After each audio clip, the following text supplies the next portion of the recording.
When I was diagnosed with stage 2 invasive breast cancer in March of 2012, I didn't get mad. I didn't even get mad when I found out I had to have a double mastectomy, chemo, and radiation. Now, to be honest, when I found all that information out, I got nervous, but I dug down deep inside and I found a strength I never knew.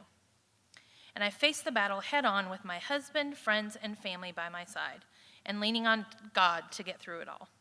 I will admit, I was scared to lose my hair. What would it feel like? What would I look like bald? What would people think when they saw me? But I still wasn't mad about that. I didn't even get mad when 5 weeks after chemo and 4 days before radiation was supposed to start, on September 20th, 2012, I wrecked my motorcycle and I broke both of my legs.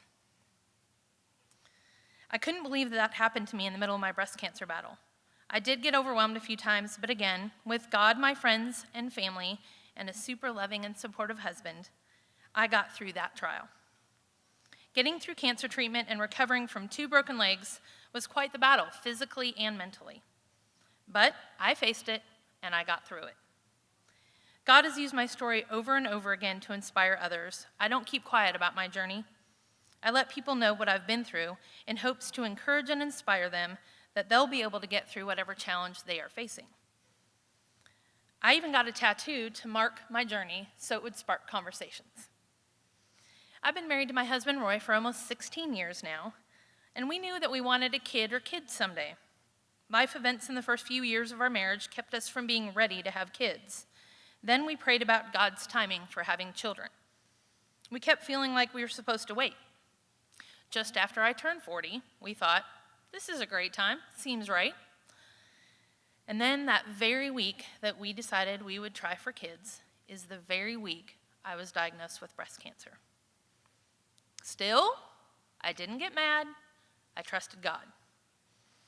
One of the first questions I asked my oncologist was, will I be able to get pregnant after going through the treatment I'm about to go through?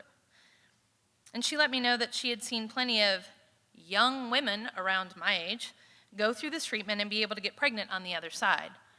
But there was no guarantees.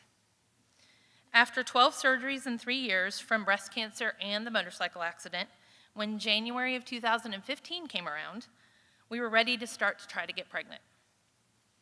I knew there was a chance that chemo could have damaged my eggs and ovaries, so that was the first thing we had to do was check those. I had an ultrasound and a blood test that checked the levels that indicate if there are eggs. After impatiently waiting for 2 weeks for the results, I got the call. The call that told me that chemo had zapped my eggs and ovaries and that I would not be able to genetically contribute if we decided to have children.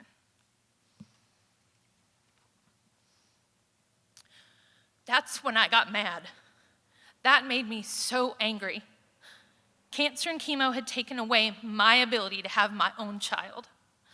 The anger hit.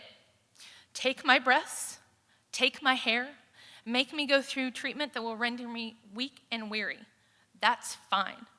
But take away my ability to have a child? That brought me to my knees. My lifelong dream of being a mother was crushed by cancer, and in many ways, I had lost my way. My amazing husband held me while I cried. He and my close friends gave me so many words of encouragement. I could hear God telling me, trust me. But how? I was angry. There was no way around this. No hope. No medical solution for me. I didn't have any eggs. And to use a donor egg or embryo would be too much of a risk of recurrence of my breast cancer. I was devastated. But something down deep inside of me kept telling me to hold on. Something told me to trust the path and to trust this process. My husband and I prayed and we talked about all of our options. We decided that we would be foster parents for this state and fulfill my dream of being a mom that way. Problem solved, right? But something didn't feel right about that particular scenario. I paused. I just didn't understand or comprehend where I was. The word trust kept being reflected in my language, my emotions, and in my somewhat admittedly shaken world.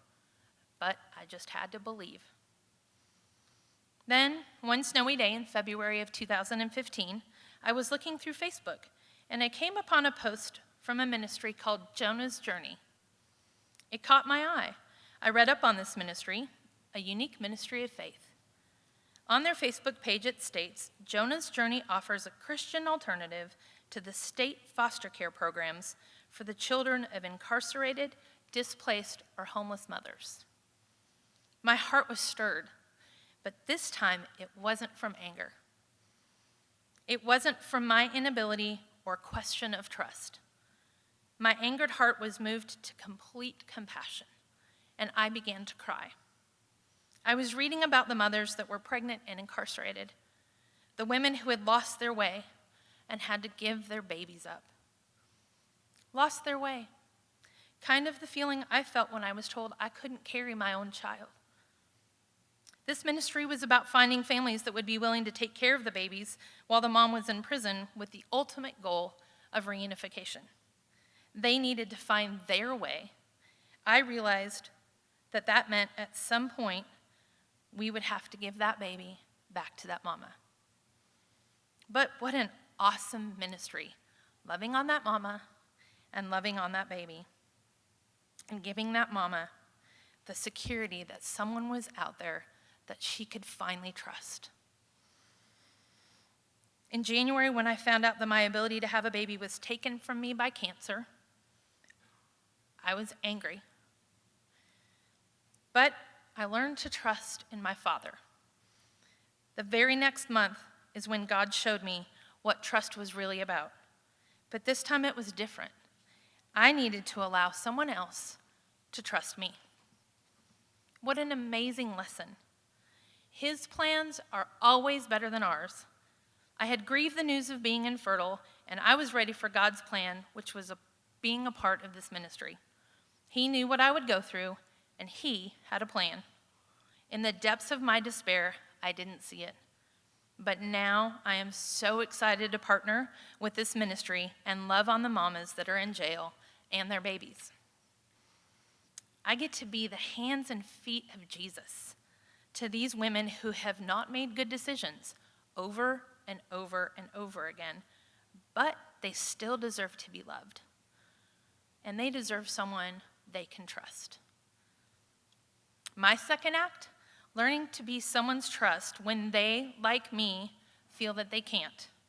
Honestly, I never would have found the second act without this ministry, or even been a part of it for that matter, if I had not traveled the path that I did with cancer. I have been privileged over the past year to see where my path has taken me. One step at a time. What a blessing and a service to be the hands and feet of Jesus to this mama and this baby. I am being someone's trust now, and needless to say, my anger has melted away. I have learned how to trust on a deeper level and love on a deeper level because of the road I've traveled. My second act is giving a chance to a child who needs the love of someone, and for that, I will trust in what is yet to come. Thank you.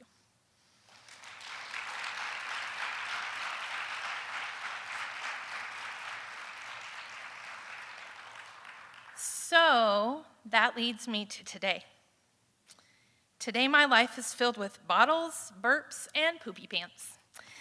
And I learn daily about trust as I allow a little boy, named T, to hold my hand as he learns to take his first steps. He's happy and he's healthy. His laugh melts my heart, and his cries make me know that I no longer have to be angry. He is me and my husband's angel, and he is my gift from God.